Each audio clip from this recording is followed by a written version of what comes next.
Bismillahirrahmanirrahim. Assalamualaikum warahmatullahi wabarakatuh. Perkenalkan, kami dari kelompok 6 mata kuliah Teknologi Informasi Universitas Sumatera Utara, Fakultas Ilmu Budaya jurusan Sastra Indonesia, dengan dosen pengampu Bapak Muhammad Safri Lubis, ST Mkom. Baik, kami dari kelompok 6 beranggotakan 4 orang. Yang pertama dengan saya Ahmad Zaki Al-Mufid dengan NIM 2007-01001. Kemudian Elsa April Agnes dengan NIM 2007-001-007. Dengan Nancy Simamora dengan NIM 2007-001-061. Dan Mesriana Marbun dengan NIM 2007-001-103. Baik, pada kesempatan kali ini kami akan memaparkan materi tentang digital money atau biasa kita sebut dengan e-money. Di sini kami akan memaparkan bagaimana cara kerjanya dan kami akan menyebutkan contoh-contohnya yang ada di dalam dunia nyata. Baik, untuk yang pertama adalah pengertian oleh uang elektronik atau e-money.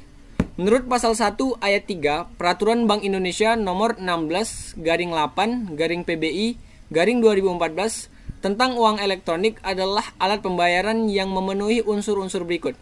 Yang pertama, diterbitkan atas dasar nilai uang yang disetor terlebih dahulu kepada penerbit.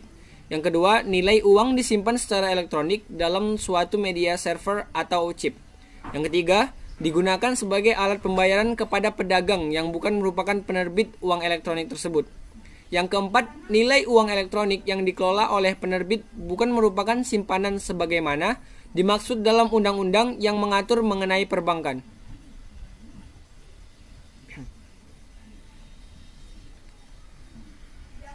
Baik, untuk selanjutnya adalah cara kerja uang elektronik atau e-money.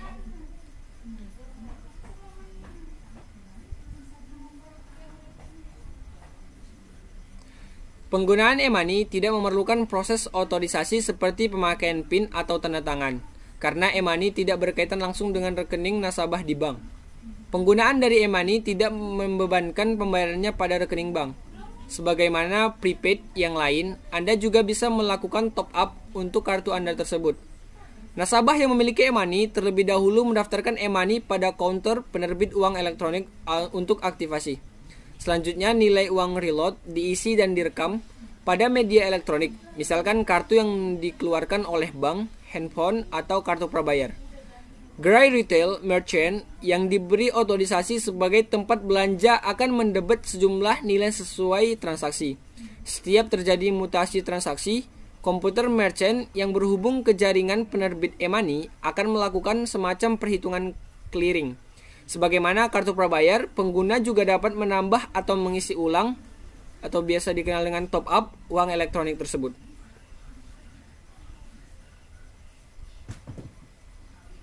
Oke, baik. Untuk materi selanjutnya adalah karakteristik uang elektronik atau e-money yang akan disampaikan oleh rekan saya, Nancy Simamora. Kepada saudari Nancy, dipersilahkan.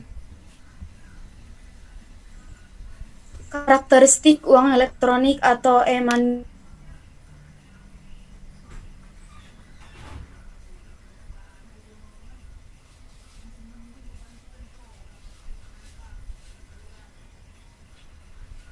Menurut Bank Indonesia, secara umum fitur e-money memiliki beberapa karakteristik antara lain.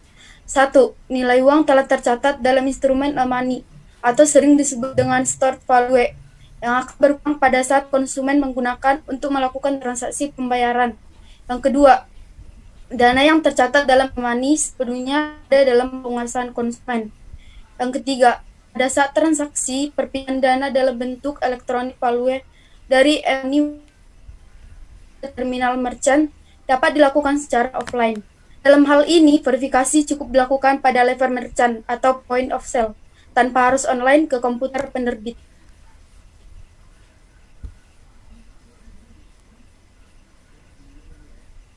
Jenis-jenis uang elektronik atau e-money.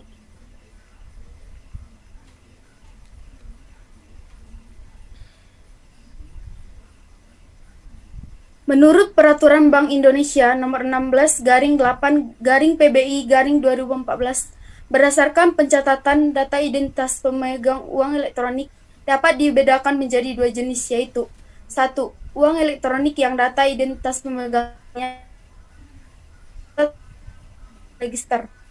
Yang kedua, uang elektronik yang data identitas pemegangnya tidak terdaftar dan tidak tercatat pada penerbit atau unregistered.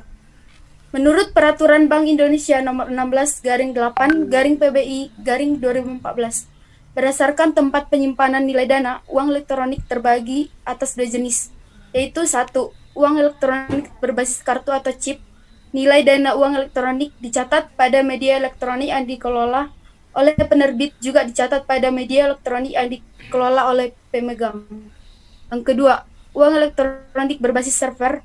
Nilai dana pemegang tersimpan pada database penerbit dan dalam melakukan transaksi akan membutuhkan media berupa gadget pengguna untuk mengirim nomor sandi dan nilai transaksi yang dibutuhkan dan menerima nomor token untuk melakukan transaksi.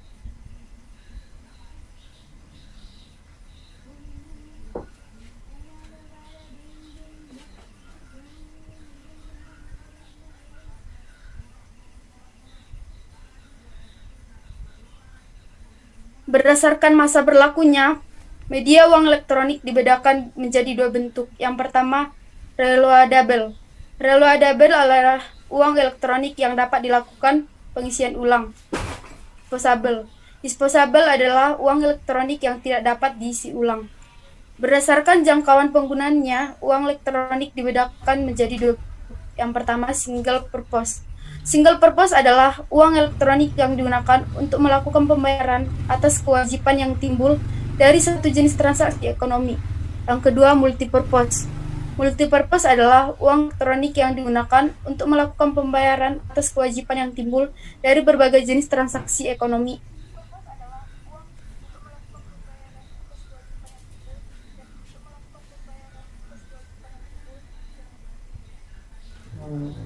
Jenis-jenis transaksi pada uang elektronik atau e-money.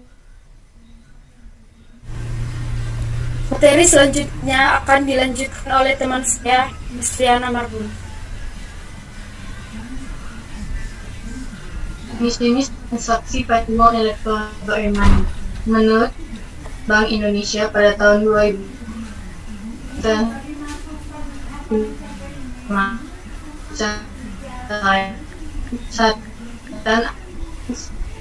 pengisian ulang atau top up. Pengisian nilai uang ke dalam media uang elektronik dapat dilakukan terlebih dahulu oleh penerbit sebelum dijual kepada pemegang. Untuk selanjutnya, pemegang uang elektronik bisa melakukan pengisian ulang atau top up.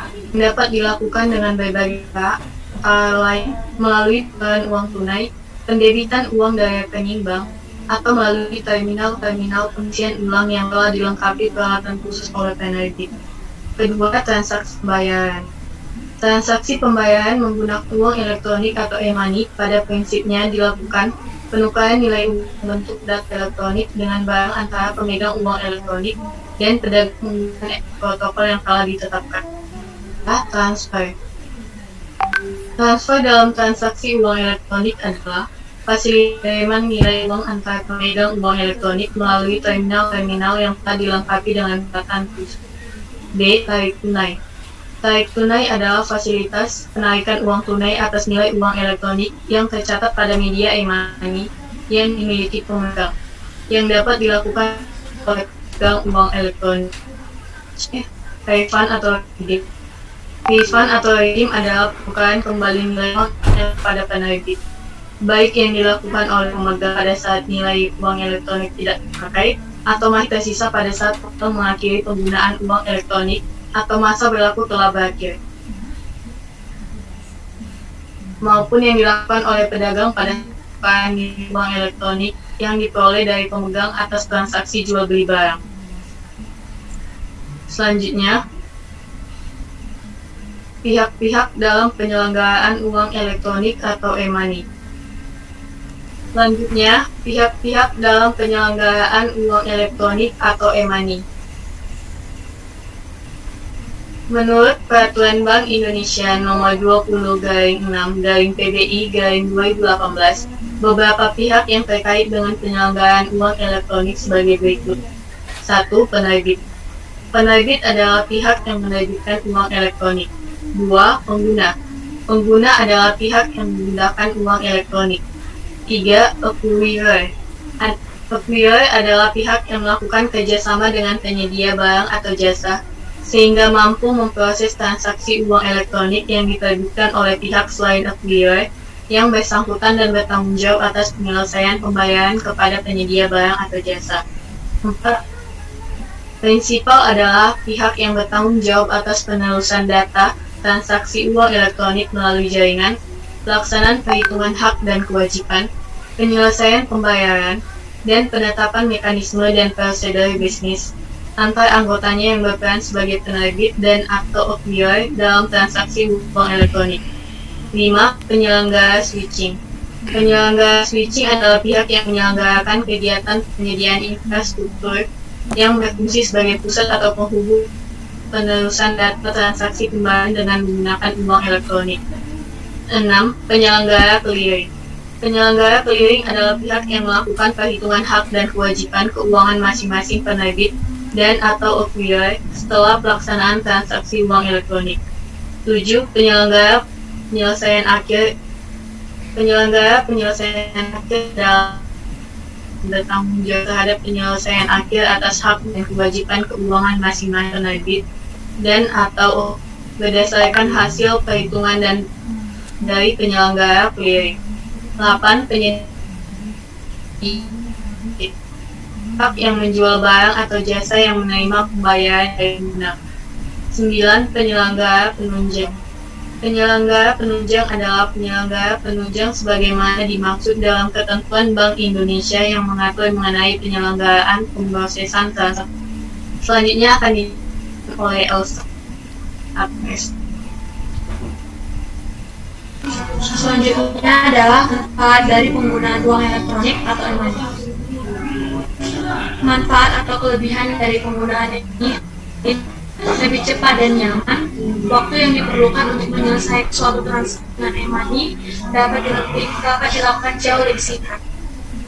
Dapat diisi ulang ke dalam kartu e-money melalui berbagai sarana yang disediakan oleh ATM. Contoh-contoh uang elektronik atau e-money. Yang pertama adalah OVO, kedua GoPay, yang ketiga wallet, yang keempat Link Aja, yang kelima Bank Mandiri, Bank BCA, Bank BNI, e-money dalam penerbitan operator seluler, yang selanjutnya adalah Telkomsel. Selanjutnya Indosat Ooredoo, yang selanjutnya adalah XL.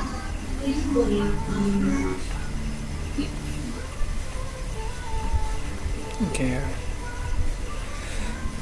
Baik, itulah pemaparan materi dari kelompok kami tadi tentang digital money atau e-money. Mungkin dari presentasi yang kami sampaikan mampu menambah wawasan teman-teman dan memberitahu tentang lebih lanjutnya tentang digital money atau e-money. Kami dari kelompok 6 pamit undur diri. Terima kasih. Assalamualaikum warahmatullahi wabarakatuh.